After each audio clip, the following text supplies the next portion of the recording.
manipur amadi northeast state singda kogi insurgent group singi leiriba samisa myamsi muthananabagi honarakpada gi mangoinana kogi prime minister narendra modi na lenga asina terrorism nan thabang ngamlei aduga wangnong pota ingta panjila laibo wafam kogi maharashtra gi kolalpur district ta pangthokpa public rally am da saru yabada home minister misana fondo kebani masi mahanu makhatana fondo libati kogi kashmir ge da terrorism gi thabak laksin mangam maipana ngam khre aduga nationalism maru phangna muthat bangam le masida natana wangnong pota ingta panjilagle wangnong pota ingta panjilagle haiba matam sidai kogi manipur sisu ingta panjilaglabra haibu hangsini oja kama yingbe ahubugi thambis hojaki akon bagi manipur da su ingta panjilaglabra haibu afamse masidai sida leire masigi pokhumse khoigi amit sahagi wafamse masi madi adum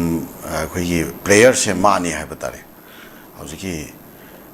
hoi india gi oina buti khoi naxalite ki irang namthabang ngamba adagi jammu kashmir gi irang somewhat jammu kashmir gi irang lakshan bang ngamba jammu kashmir gi han lejaramba state thugaiba adagi leramba khoigi kadu singje political leader mayamama house arrest toksala thamaga irang hohan khitaba adagi makhatana aduma insurgent group sing adu mana lakshan kiwa adugi kanadi da singthani ngai oiba adumba thabak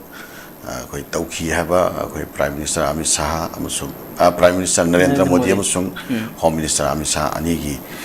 kano se step si anmaina lowe yai adu north east ki matang yorok pakhanda akhoi ing tapa hanjalak le haiba se kadai da hanjalak libano manipur gi ing tapa se no akhoi terrorism manipur da lakshal le hai ga dori prapa haukiba megi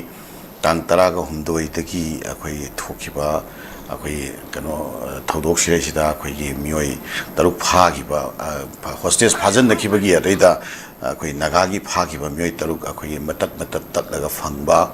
sigi matat kakthlaga phangba sina chingba mayam si ing tapa hanjalakpagi kanora sign la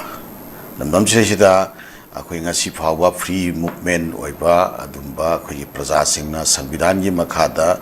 right to move everywhere of india haibado manipur gi praja singna ngasi phangibra manipur gi tampak ta leiba praja singna akhoi gi chingda akhoi chathok chasin tawbada maning tamba phangibra aduga chinggi adugomba kuki gi people singdusu tampak ta lakpagi ning tambase phangibra ado ngasi 2023 dagi horakhiba maite amasung kuki gi marakta akhoi leiriba violence ki conflict se masigi oiba akhoi tangdu leitaba situation ama manipur da halakhrabra aduga loinana nauna anauba mayon ama haitare akhoi kuki amasung naga ani gi marakta akhoi laiba akhoi gi series of akhoi violence mayam se masisi ingtapa hanjalakpagi khudamla masi totally lai habatare ko masi totally minamba amasung masin thiba adumba wafamni ado manipur gi sesida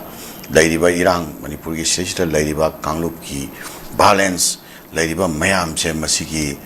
khoi kanoti architect habatare masigi thawaina maki masigi potsing se purposefully adum thokhan ge haiba amai yauna thokhan ba ni haina khoi manipuri miyamna thajaba leiribani manipuri miyamna ngasi phawbada leiriba akhoi day to day leiriba situation mayam se masi phasana akhoi kupna observation tawa matamda home minister amit shah masamak se akhoi manipur da leiriba situation crisis mayam sigi player ama oibra haimna singbagi akhoi manipur gi miyam se sida dumaina thajaba leiribani ana magi wafam je statement se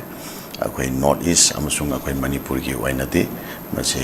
totally aranbo wafam ni haba du gi wafam do sumaina observation pijake yamna se wafam ne hujuk leiriba phim sida duga mamang da yamna